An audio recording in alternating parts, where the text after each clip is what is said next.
Oke, Assalamualaikum warahmatullahi wabarakatuh.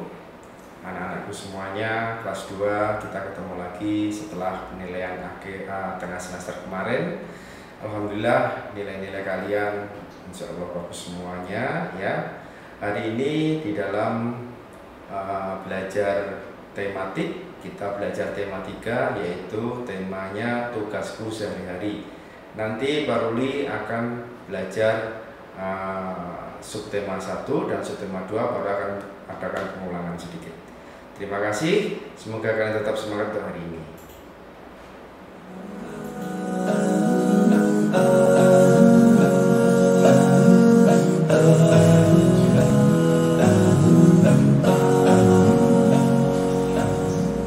Oke teman-temanku semuanya, anak sekolah dan soleha, kita masuk ke tema 3, tugasku sehari-hari.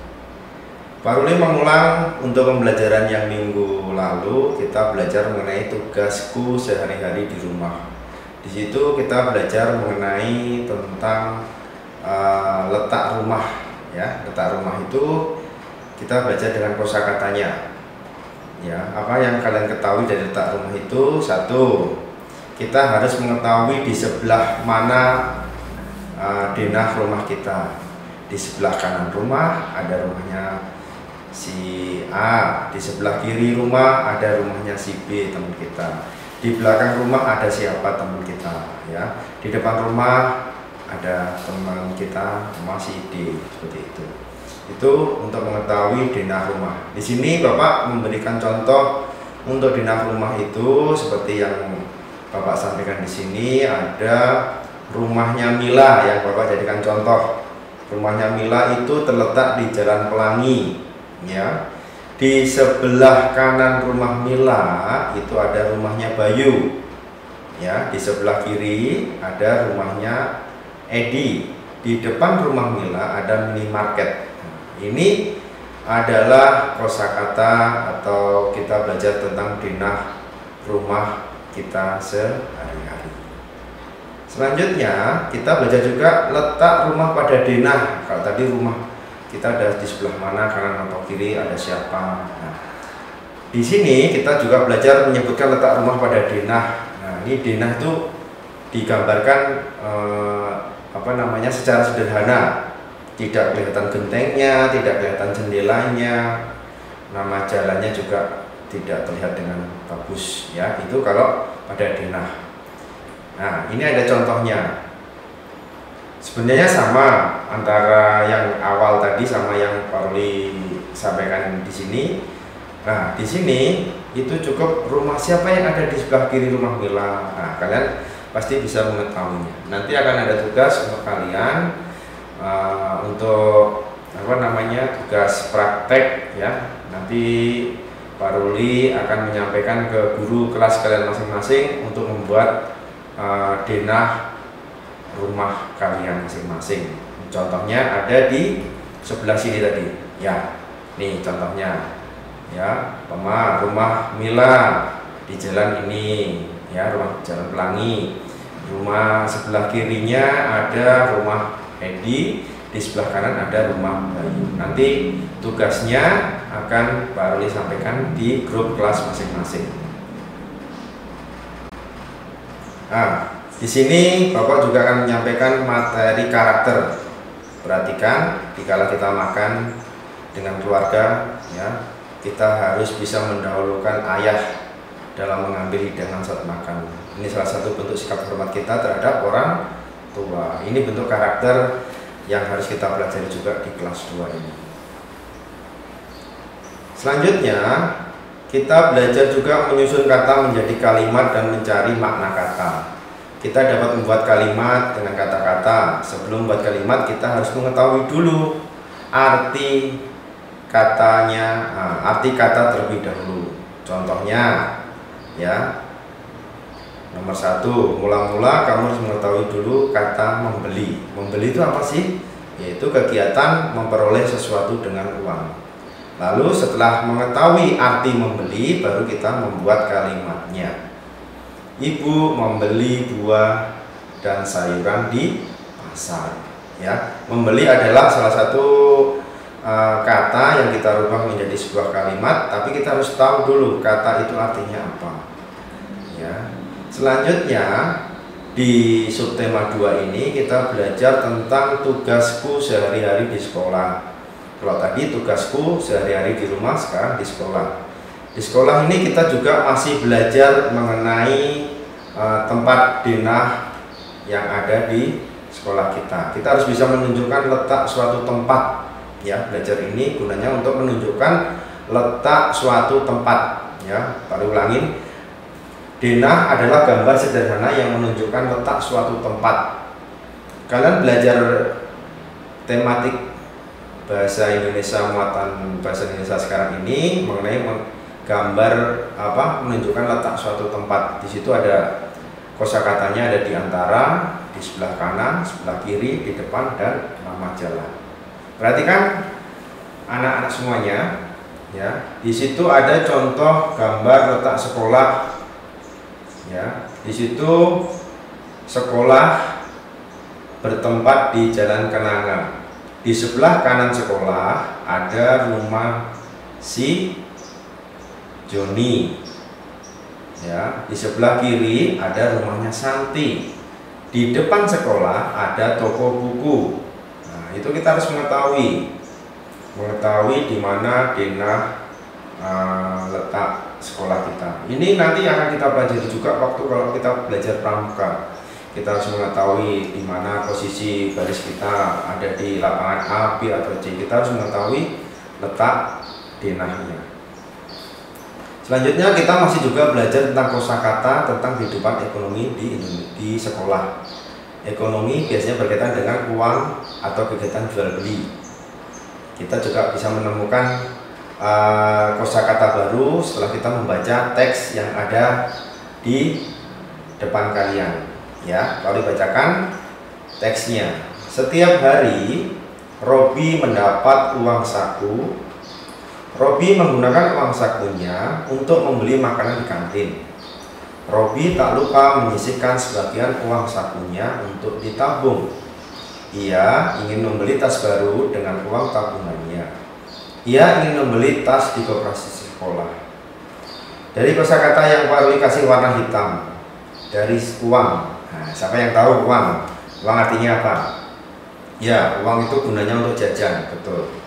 Tapi uang ini artinya adalah alat pembayaran yang digunakan untuk melakukan transaksi keuangan. Kita ingin membeli buku, kita bayar menggunakan uang. Setelah kita tahu arti uang. Terus yang kedua, kantin. Nah, kantin itu apa sih? Nah, tahunya tempat jajan. Betul. Kantin adalah tempat untuk membeli makanan yang ada di sekolah. Ya. Terus selanjutnya ada tabungan. Nah, tabungan itu apa sih? Tabungan ya tabung Pak Ruli. Nah, betul, tabungan adalah tabungan.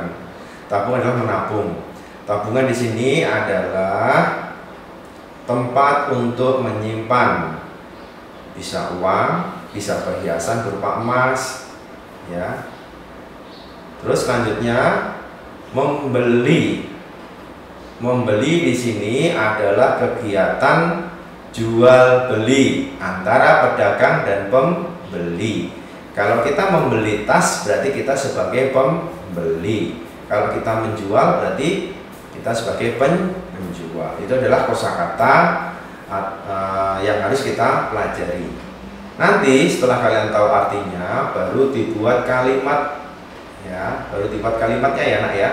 Seperti yang ada di teks baru disampaikan sekarang. Selanjutnya kita juga belajar juga di tema 3 ini mengenai menulis cerita berdasarkan gambar seri. Gambar seri adalah rangkaian gambar yang membentuk suatu cerita.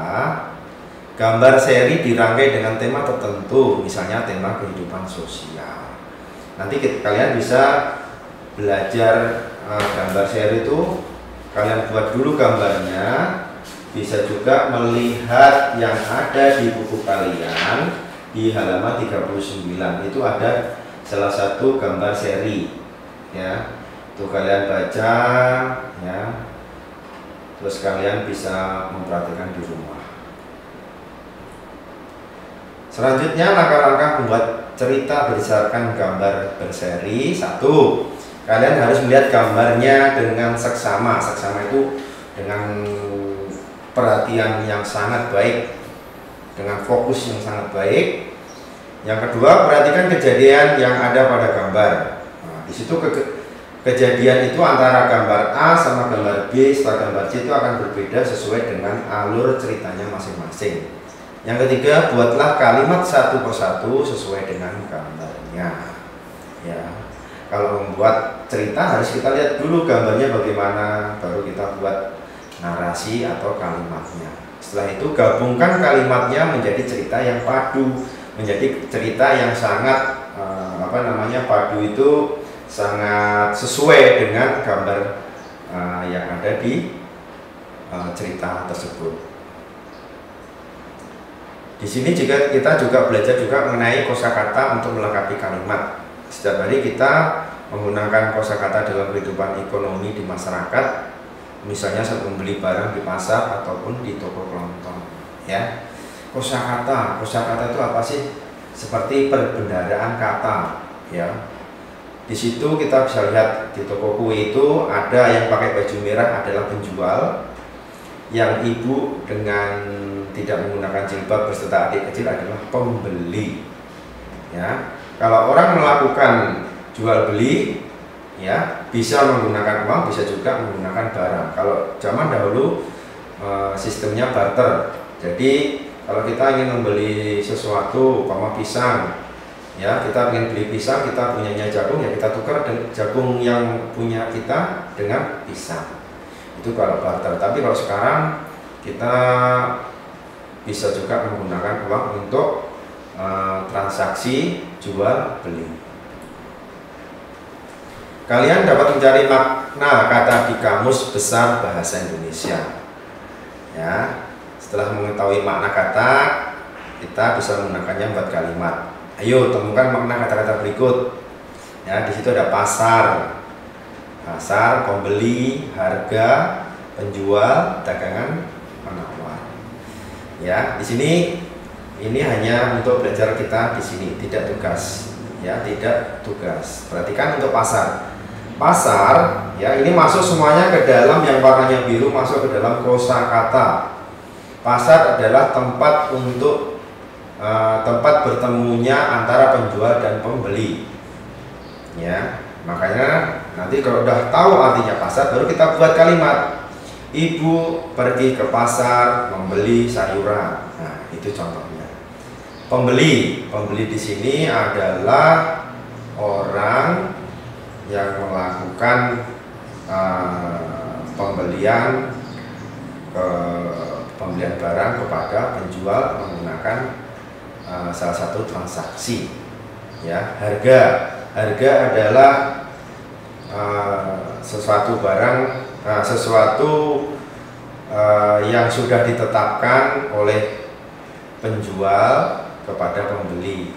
Ya, terus penjual di sini berarti dia haknya menjual barang yang dia punya, bisa menjual sayuran, menjual buah, menjual sepeda, menjual pulsa atau yang lain. Ya, dagangan ini adalah kelompok di dalam dagangan itu bisa kelompok tempat, ya, bisa menjual dalam satu artian yang sangat luas. Di sini dagangan bisa dagangan alat tulis, dagangan komputer, ya. Dagangan alat tulis ya isinya itu ada buku tulis, pensil, penghapus, penggaris. Terus menawar adalah aktivitas atau kegiatan antara penjual dan pembeli untuk melakukan supaya harganya itu bisa turun sedikit, itu menawar. Ya, setelah kita mengetahui arti dari masing-masing yang berwarna biru itu, kata-kata yang berwarna biru, kita baru bisa membuat kalimatnya. Untuk yang terakhir kali, semangat belajar anak-anak kelas 2. Semoga kita semua bisa sekolah kembali. Kita harus bisa jaga sholat 5 waktu, jaga kesehatan, kita harus tetap hidup rukun dan saling menghargai. Aku siap membangun bangsaku, bangsa Indonesia. Terima kasih. Wabillahi taufiq wal hidayah. Wassalamualaikum warahmatullahi wabarakatuh.